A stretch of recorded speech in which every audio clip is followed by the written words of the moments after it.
on the Hard Rocker Sports Network from K-Tech 91.3. This is Hard Rocker Huddle, your podcast home for South Dakota Mines athletics.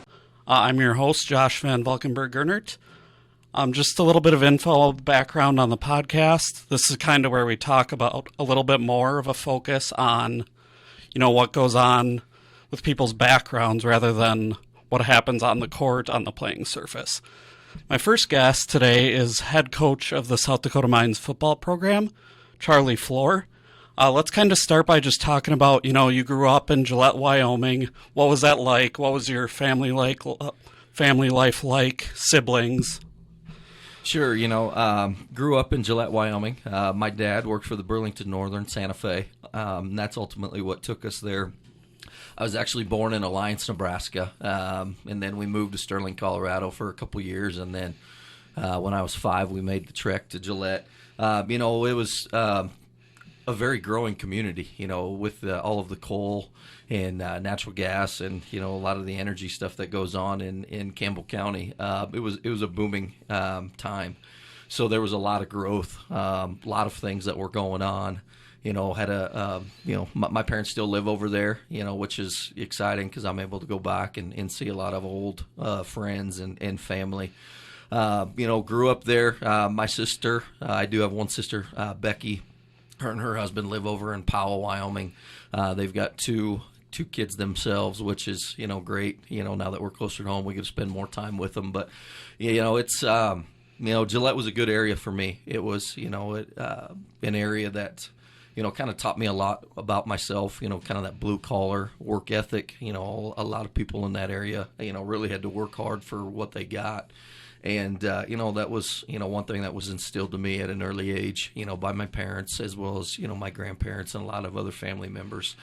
Taught me a lot about life, even though a lot of people think Wyoming is a little secluded. There's not a lot of things to do there, but, the state is nice. There's a lot of things to do when you get out of the, corner where I grew up. And then obviously being an hour and a half, 2 hours away from Rapid City in the Black Hills, made that place a little bit more appealing for my folks when they moved there. So, family life was great. Had a great high school career within Campbell County. Was, a 3-sport athlete. Tried to do as good as I could in school, and was very happy with that. And a lot of my success, I would say, or what I would term as success right now for me, really came from the high school level. I had 2 outstanding head coaches in both basketball and in football. The head basketball coach at Campbell County at the time was a guy by the name of Mike Curry. And Coach Curry was, and it is probably one of the most well-known high school coaches in the Wyoming area. Numerous state championships, and obviously those are the things that you remember. But just the self-discipline, the work ethic that he instilled into us was, phenomenal. We weren't very big as a basketball team. Our tallest guy was 6'4". And, we were just a bunch of guards running around and, played well together for a long period of time. And, that helped us earn those state championships that we were able to win. And then on the football side of things, the head football coach at the time was John Scott. And John Scott came from a small school, Kemmer, Wyoming, and, came to the big school. And, I was fortunate to play for 2 years under Coach Scott. He actually moved around a little bit, went down to Colorado, and he actually had a stint at Black Hills State as the head football coach there when they were still in the NAIA days. So, him and I, we still, now that I have this job here at South Dakota Mines, we still have a little bit of rivalry within, ourselves and stuff. So, but, he was the same type of guy. He wanted what was best for, not only us as players on the field, but off the field.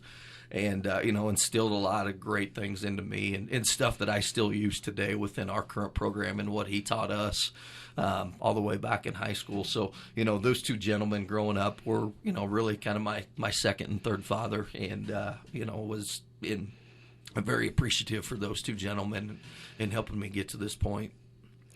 Gillette, Wyoming, were you there then until you kind of went off to college, went off to Dakota State University? Yeah, started kindergarten there and then graduated from high school there in '97. And then after I graduated, then went off to Madison, South Dakota, and played at Dakota State University. Okay, so going back to when you were younger, when did sports kind of first get introduced to you? Was it really something that was pushed upon you by parents, or what kind of drew you to initially be interested in playing? If you know a little bit about Gillette, it's a huge sports town. A lot of kids at a very young age played a lot of sports. My dad was an athlete in high school. My family, my aunts and uncles. I grew up in kind of a sports family.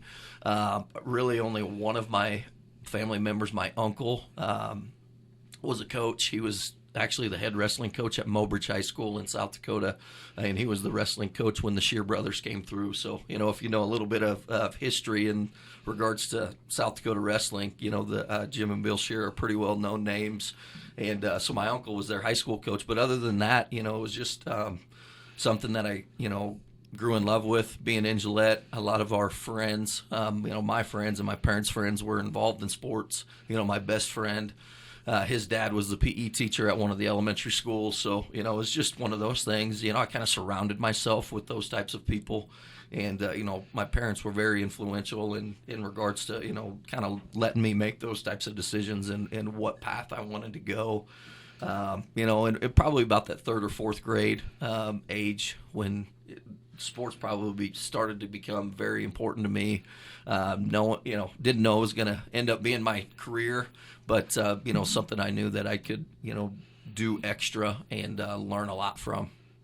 Sure, you kind of already mentioned that you played 3 sports growing up: football, basketball, and then what was the third one? And baseball. Baseball as well. Baseball as well. Yep. Sure. So what was that like, kind of playing 3 sports, and what kind of eventually drew you to love football, or what made you choose football?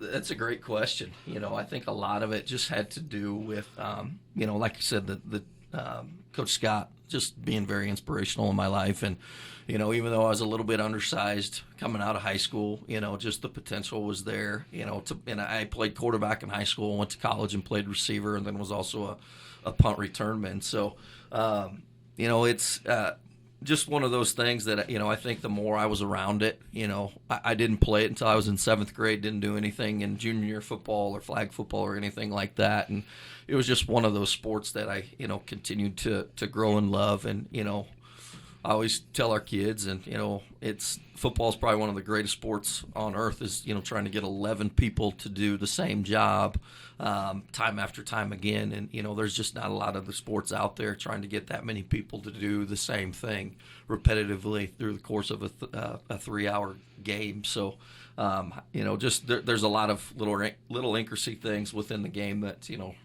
really kind of pushed me that direction. Sure. One thing that I think being a football coach can differ from other sports, too, is you have so much effect on the game. Where, like soccer, you kind of coach your kids in practice, but then they just got to go play. In football, you have a little bit more, maybe each play control. You're calling in the plays. You're making incremental adjustments throughout the game instead of just waiting until halftime and hope you're... Yeah, I completely agree with you. It's one of those sports where, as much as, it is hard knowing that, say, you got 18 to 22-year-old kids out there making the decisions, but we still have a little bit of control on that every single snap in regards to, like you said, the play calls and, different things that go on during the course of a game. What was kind of like your drawing moment to Dakota State University? Did you have multiple offers? Did you have a choice between sports? What was that like? Yeah, one of the big reasons, I chose Dakota State University was the head coach at the time, Scott Hoffman.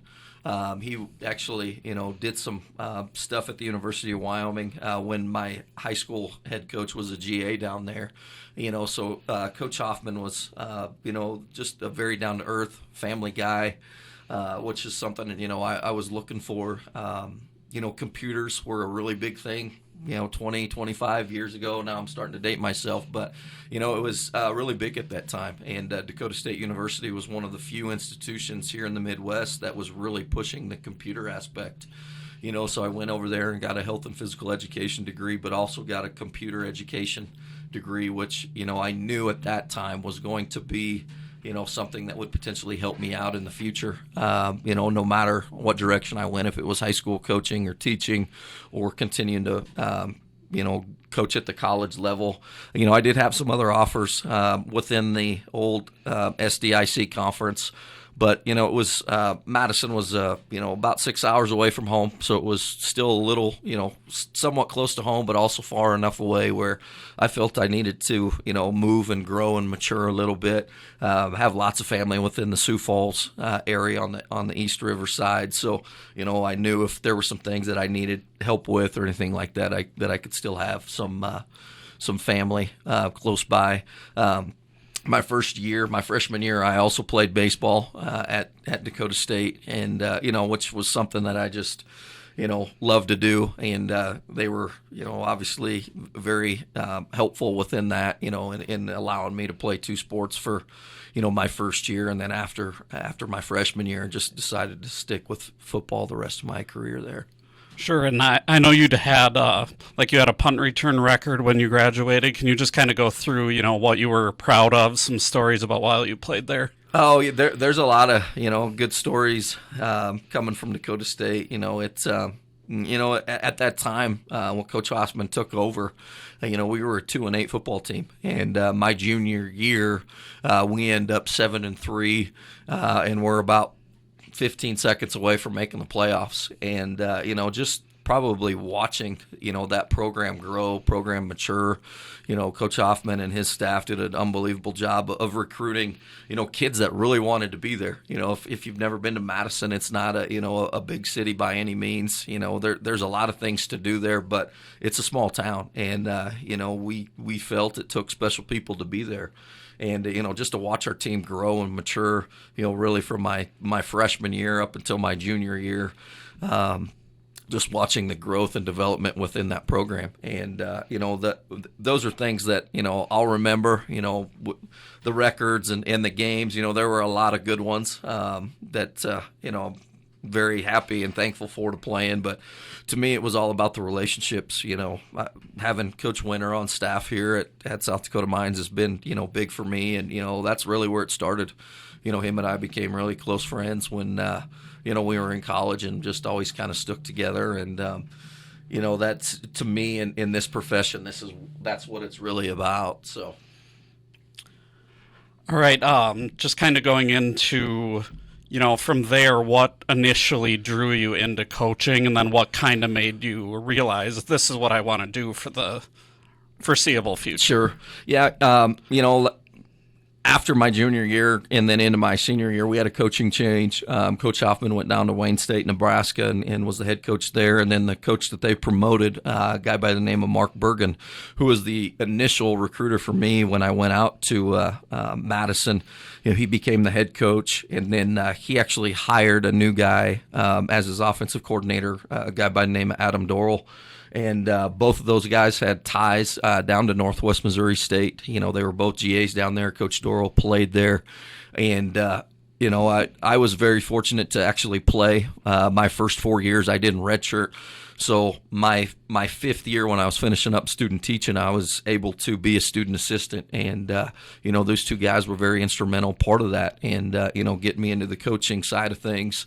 And, I learned a lot from those two individuals. And, they're really probably the people that, helped me make that decision that this was something that they felt I could do with obviously a little bit of work and, some connections and different things like that. So, I was able to spend a full year kind of learning from those two guys.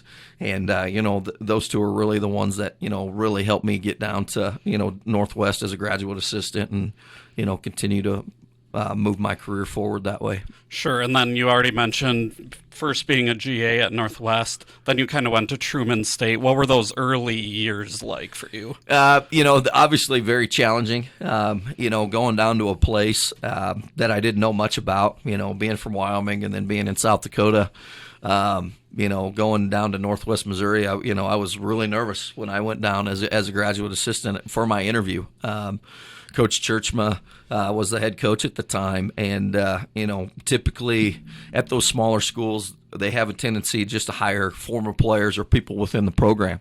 And between me and another one of the coaches, Coach Rich Wright, there hasn't been a whole lot of outside hires within the GA at that time, and it was one of those deals where even though I had a connection down there and felt I had really good references, still trying to make a really good first impression to a Hall of Fame coach. Coach Churchman is in the Hall of Fame, and just an unbelievable person. But again, trying to go down there and show them who I was and what I could do for their program. And, very, very blessed to be a part of that for 2 years, from the 02 and 03 season.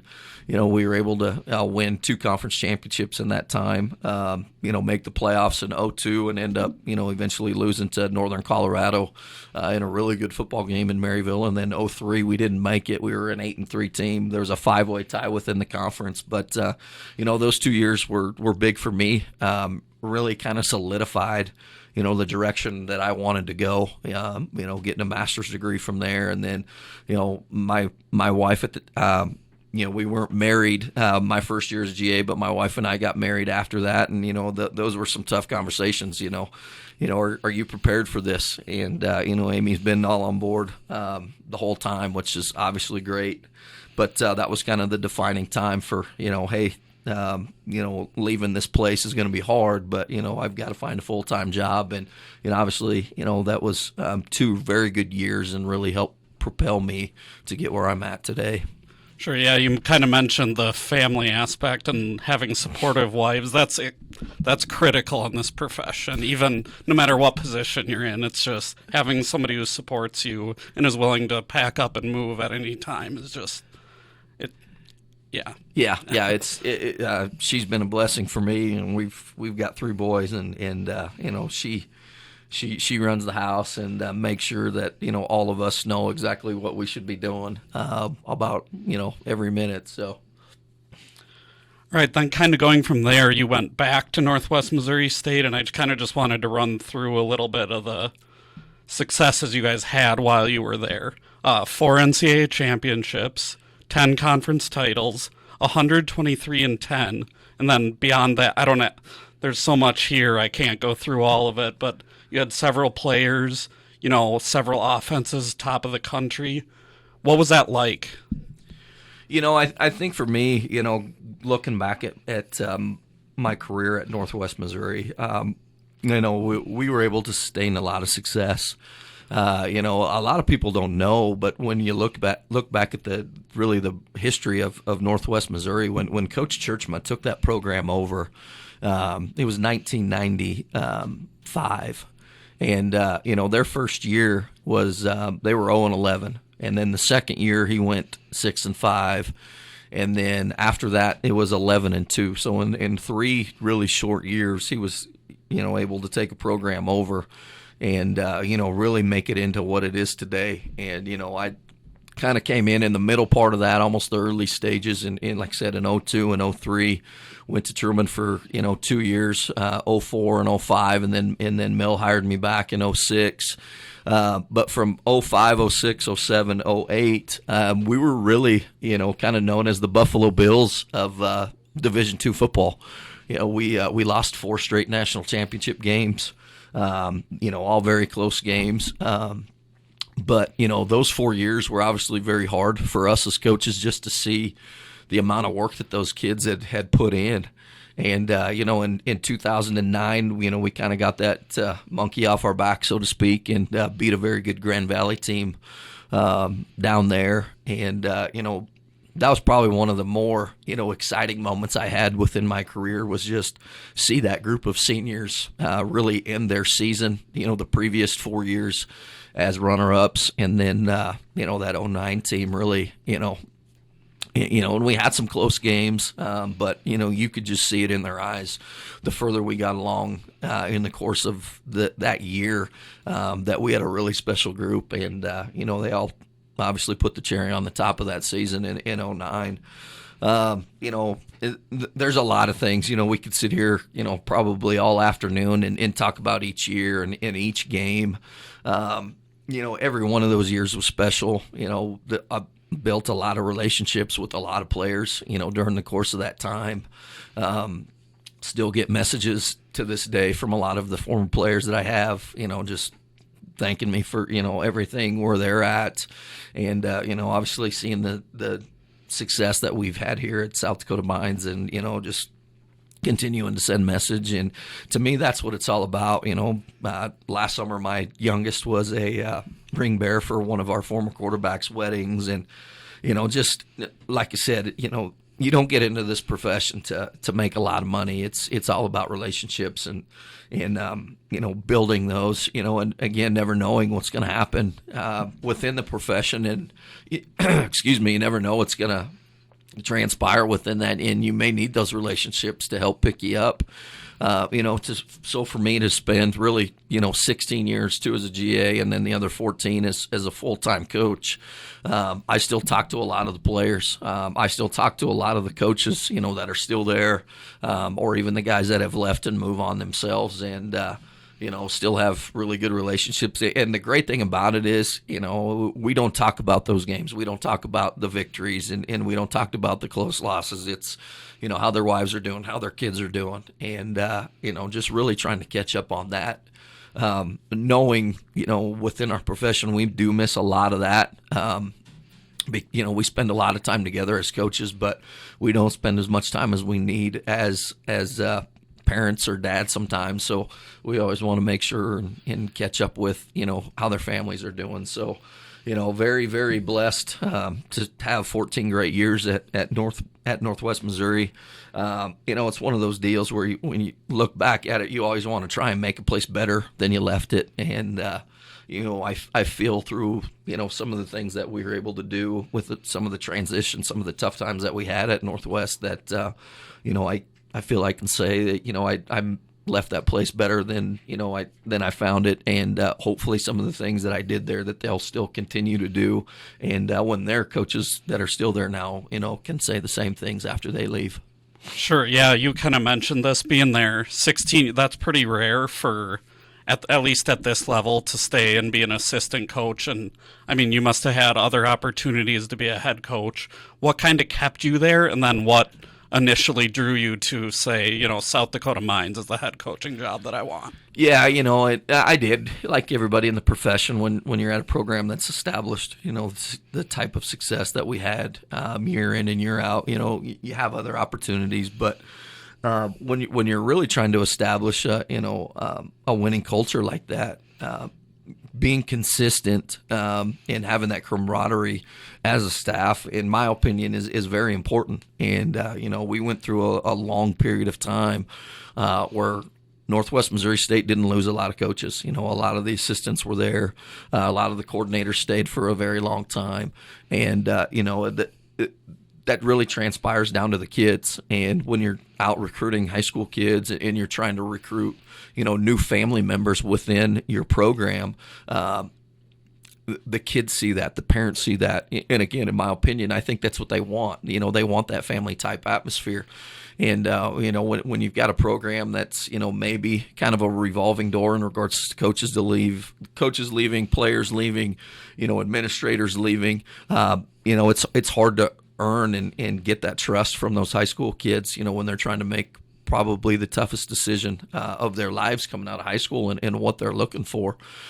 So that was really big for us. Our administration did a great job of finding ways of keeping us together, just with different things, which was, obviously a huge plus, the winning side of things, that never gets old, when you're winning a lot of football games and, having the extended seasons and, being with that football family, is really, a big time plus. I felt our staff was very loyal to one another. We all worked well together. It wasn't a big egotistical staff when we were there. Like I said, we all had opportunities to go and do other things, but we also knew how special of a place, Northwest Missouri was, and that really came from Mel. That's just the type of person Coach Churchman was. He's a South Dakota guy, Springfield, South Dakota, grew up on a farm, and family was very big for him. And, he instilled a lot of that into us.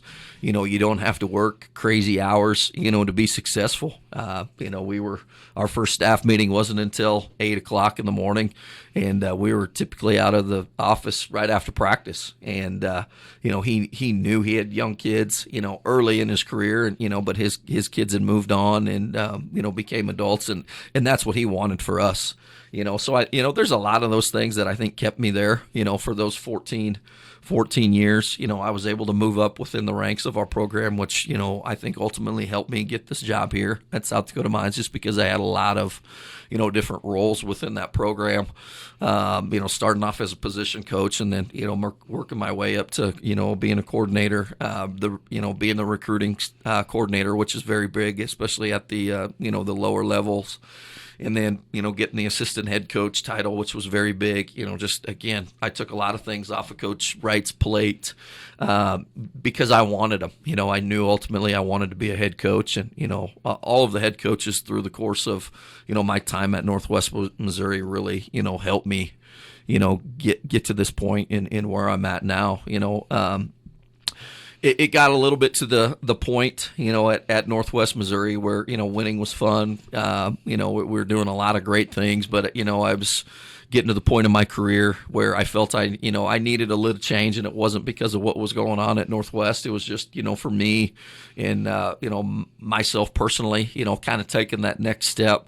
My three boys are getting to that age where if we weren't going to make a move here within the next year or two, it was going to be really hard to move them. My oldest at the time was going to be a freshman in high school. My middle one was getting ready to move into the middle school, and my younger one, he was first grader at the time. So it was just kind of that perfect timing, and had some opportunities at some other places that had reached out, and South Dakota Mines was one of those institutions, and getting back closer to family was a huge proponent to come back. My grandparents actually lived in Rapid City when I was a kid, so we were over here a lot. Growing up, there's a lot of things when I was a kid that aren't here anymore, and it's just showing the growth of Rapid City and how much bigger it's gotten. But, there was a lot of things, that drew me to South Dakota Mines. It was a program that, I knew had a lot of the right pieces. And, it was just a matter of, looking through those pieces and, mixing and matching and, trying to, look at all aspects of the program, the school, the other sports. You kind of do your homework with a lot of those things. And, we just felt it was the right move at the right time. And, couldn't be happier and prouder to be the head football coach here right now. Sure. And then what was that kind of initial transition like? Obviously, very difficult to come in. I'm a big Gopher fan, so PJ Fleck referred to his first year as year zero. So just what was it like having your year zero, so to speak, with the COVID year, not getting a full season, full recruiting class, or really any time to input your system? Yeah, that obviously, everybody asks me, how it's been going as the head football coach, and that's, probably the first thing I tell them is, if there's going to be a pandemic coming ahead, don't take a new job. I got hired in late December. Spent a little bit of time with my family back in Missouri over Christmas, and then really, my start date was January 1. And 7 weeks later, the pandemic hit. It was March 13th, and we were told not to come back from spring break and to stay where we were at. So, it was tough. It was challenging. There was a lot of things that, I still didn't know about our kids. I still didn't know a lot about the school. Trying to install some trust and, just, again, some cultural things that I knew needed to get fixed. Not necessarily the weight room and the schemes or different things like that, but just, like I said, when trying to establish a new culture and relationships, you got to have some conversations with people. You've got to do some of that stuff face to face, and that's 7 weeks with recruiting. The first really 4 weeks of that, I was out on the road and really trying to get our brand out. Meet with some of our alumni, and just talk to those people about the direction of our football program and what all of that was going to look like. And then the 3 weeks leading up into spring break, we were just getting into the weight room. We were just getting ready to finalize spring ball plans and different things like that. So we weren't really allowed a whole lot of time to do some interaction things or do some things as a football team to help with that culture change. So a lot of our kind of year zero, from really March 13th until the first day they were able to step back on campus was done a lot over Zoom. Our position coaches did a phenomenal job of installing kind of our spring ball, over computers through technology. And, we were able to send our kids a lot of information. They were able to watch the film that they needed to watch and really just kind of install the, 3 phases of the game over Zoom. I tried to meet weekly with every position group, tried to establish, kind of a leadership council within that, meeting with our seniors. We read a book my first year, Find Your Why. And, that was a very big step for our football program. That's something that they really hadn't done together, was just, sit down and talk about why they do the things that they do. And, I felt that was really important, especially here, because our kids get so embedded in the academics, here at South Dakota Mines, and rightfully so. We've got a great institution here. But, why do our kids do the things that they do? Me as the head football coach, why do I do the things that I do? And we spent a lot of time over Zoom, just reading through that book and, giving our guys kind of some homework, for them to read and then kind of make presentations to me and what they do and why they do it. And I think that really kind of opened their eyes in regards to, how special the game of football is, how special, of a place South Dakota Mines is. And, once I think some of those conversations happened, it was really good to see, even though we didn't get a full year, those 4 games, how vital that was for, the progress of our program moving forward. And, did it help us win some games? Maybe statistically, no, but I think some of those closer games, in that 2020 season when we were able to beat, Black Hills, early, but, for us to go down to Colorado Mesa and beat a very good Colorado Mesa team in 2020, a place that, South Dakota Mines hadn't won before, a program that they had never beat before, so I think a lot of those things that we did as a staff within that spring of 2020 really helped us, probably get to the point that we're at right now. Yeah, it's probably pretty important in that first year. I know a lot of conferences, a lot of schools didn't play any games, so having those 4 games was probably a big deal coming in. It was, obviously for us as a football program, but I think for just the mental health of our kids, just talking with a lot of people, through Division II and even some Division I coaches that weren't able to do some things. It was tough. It was challenging. That they went essentially a full year without, being able to, practice or obviously play games. Last spring was the first time they were really, able to do anything. And September 7th was our first day of practice, of the 2020 season. And, we had to put a fall camp and get everything going for that season. And, I don't think until our kids actually, went through it, I don't think they understood the importance of doing that. And it was tough. It was challenging, obviously, to go through some of the COVID protocols that we had to go through. But I think if you were, to ask every member of our 2020 team, they'd do it all over again, just because they know, how important that was to get out and, play the game that they love. And play meaningful games, and play some competition. And, was very big for us in our program. And, I can't thank our administration enough, Dr. Rankin and our AD, Joel Lucan, for the amount of work that they put in, as well as Monument Health, Dr. Shelmadine and his staff at Monument. It was tough. It was challenging. But, I think for for me to see the growth within our football program, and even though it was only 4 games, that was really probably the foundation that was laid, for us to continue to go to where we all want to go. Sure. Coming into a new program as a head coach, what kind of goes into maybe building a culture, maybe changing a culture? Do you draw a lot of that back to your previous experience as an assistant, or where does that come from? Yeah, a lot of it goes back to, the previous institution at Northwest and some of the things that, I spent a lot of time, talking with the head coaches there. Mel Churchman, like I said, he's really the one that kind of, started that program when he retired. They end up promoting our defensive coordinator at the time, Scott Bostwick. Coach Bostwick was there for 17 years, was the defensive coordinator for 17 years at a very good Division II program, had lots of opportunities to go and move on. But again, going back to the loyalty, he was from that area, had a lot of family in that area and knew, the big time is where you're at. And, that's something that I'll still remember to this day that he kept talking about. Unfortunately, for us and for him, he ended up having a heart attack and never got to coach his first game as a head football coach. He was just able to go through spring ball, and then in the summer of 2011, died of a heart attack. And, so then we promoted Adam Dorrell, who was the offensive coordinator at the time, had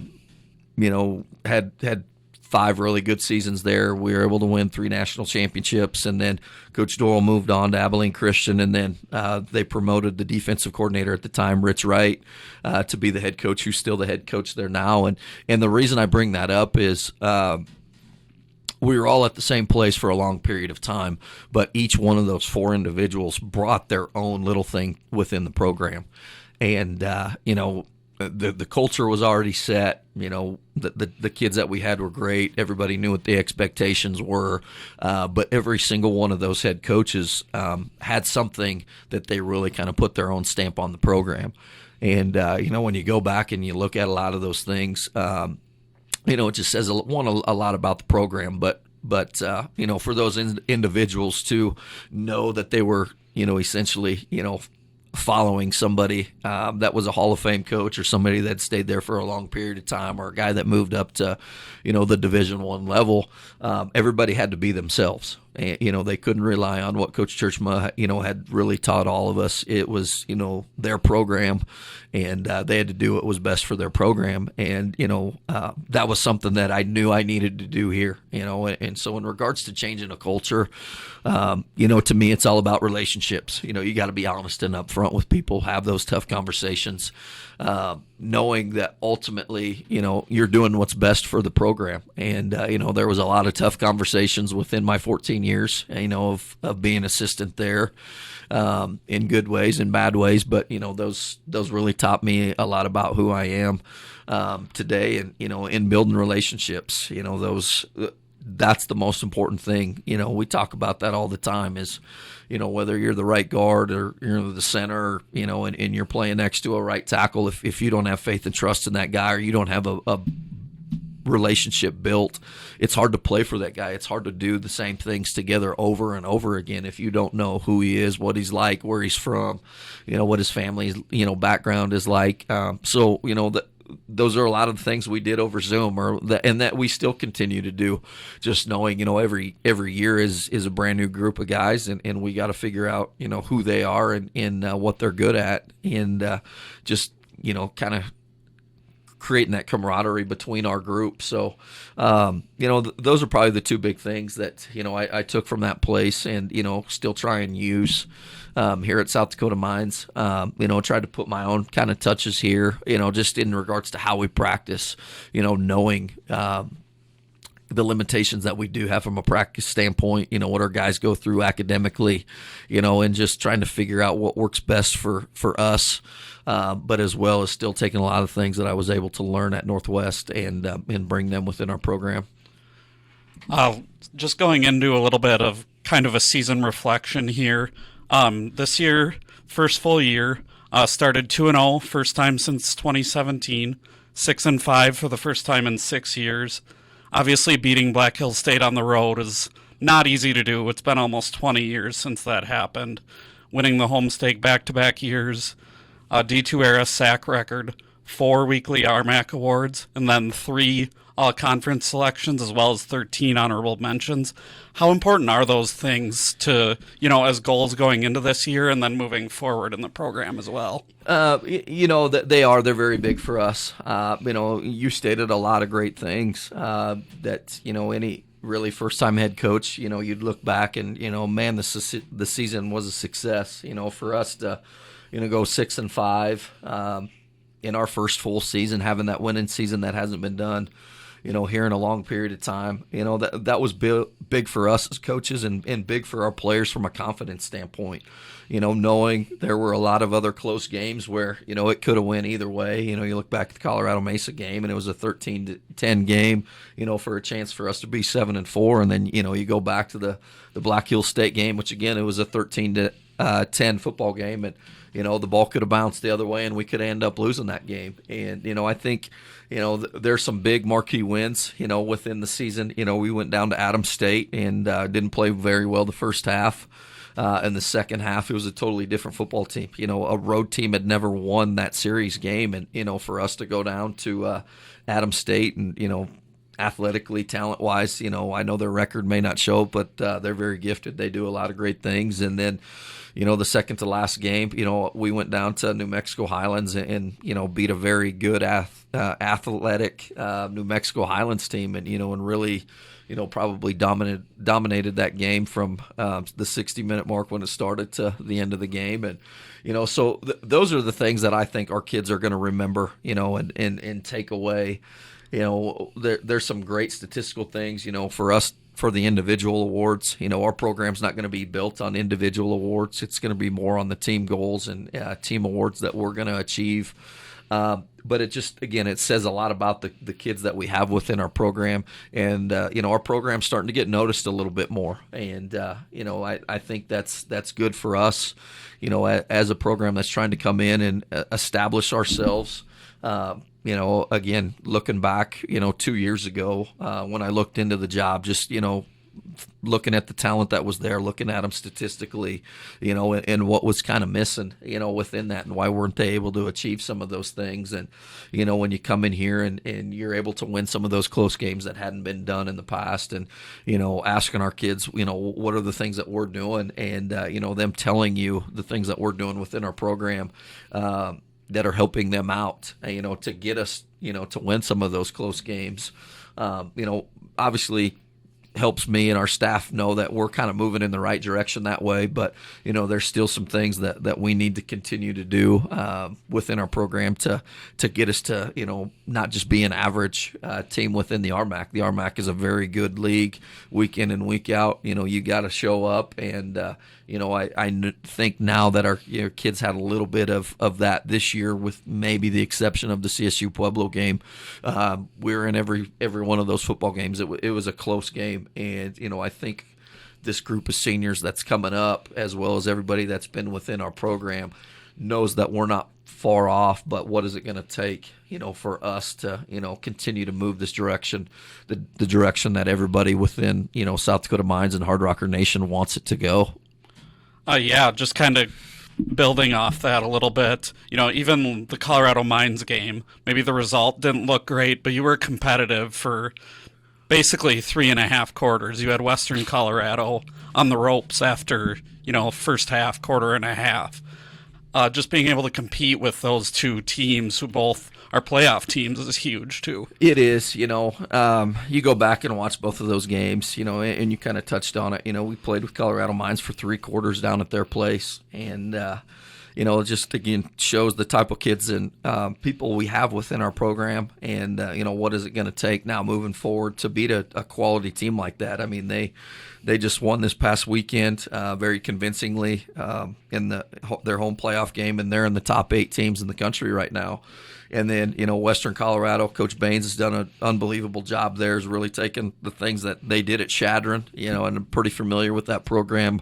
When I was at Northwest, we played Chadron State in 06 and 07 when they had a player named Danny Woodhead, and, we had a running back named Xavier Almon, probably the 2 best backs that the University of Nebraska didn't take, and we were fortunate to, get one of them, and Shattern got the other, but just knowing the type of program that Coach Baines has built down at Western, and for us, we were in a situation, if we don't fumble the ball, down on the 5-yard line late in the third quarter, it's a 7-point football game. And, there's a lot of key plays in some of those bigger games that I think now our kids understand how critical, those plays are, and how close our program really is with being maybe an upper tier program within the RMAC. And, I think that's what motivates me and our staff every day to get up, to come into the office and continue to put in the hard work, knowing that our kids kind of have seen that as well, and they're doing that same thing in the classroom. But when they get back after Christmas, us getting into the weight room and, having 7 great weeks there, it's going to be a big spring for us. We've got a lot of kids coming back. We lost 10 really good seniors. I couldn't be more thankful for those guys and what they did for us in our first full season and getting to this point. But this spring's going to be really big for us in our program, just again, kind of see, what direction they want to go. And, I keep telling them, guys, this is not my football team. This is your football team. You're going to tell me what direction you want to go, and in your actions and how you show up every day, and in the buy-in that goes along with it. And they've been able to answer the bell with every one of those tasks that we've been giving them. And, I'm excited for March 21st to get here when spring ball hits. So. Sure. Well, in between that, you obviously this is going to be your first normal, regular recruiting class, and you already have a bunch of underclassmen. So how do you kind of balance out your classes, and what do you need to do recruiting-wise to improve and take the next step? For us, it's just we've got to continue to look at our program where our lack of depth, is hurting us. So, we went through that really mid-season, what guys we were going to lose from a graduation standpoint based off of positions and different things, and, really kind of created our recruiting plan that way. When you're only losing 10 guys, it doesn't free up a whole lot of scholarship money, just because of the way our classes were built. We're going to try and, get this program to be a developmental program, and, go out and recruit the best high school talent that we can to come here to Rapid City, and, great character kids that are going to represent Hard Rocker Nation, the best that we feel they can. And, it's going to be, big for us. Last year we had over 30 freshmen come into our program. The year before that, on a COVID year, again, we weren't able to get out or do any of that stuff late in the process. But, we were able to sign 25 kids there. So within the last 2 years, we've brought in over 55 incoming freshmen within our program. And, it's just a matter of us really sitting down, looking at where our program is at right now, knowing what we're going to lose next year.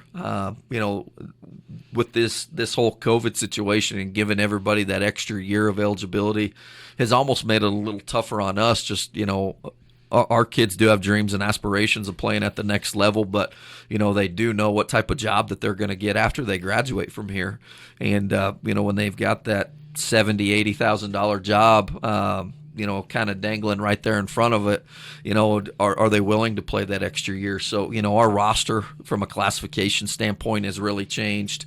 And, we're just trying to, again, take those next steps that we need to kind of see what and how we need to, the seniors that we've got, plus the freshmen that we're going to continue to bring in, and mold those two together, and see what next fall is going to look like. Thank you for joining us today. This has been the Hard Rocker Huddle. I'm Josh Van Valkenburg-Gernert, signing off.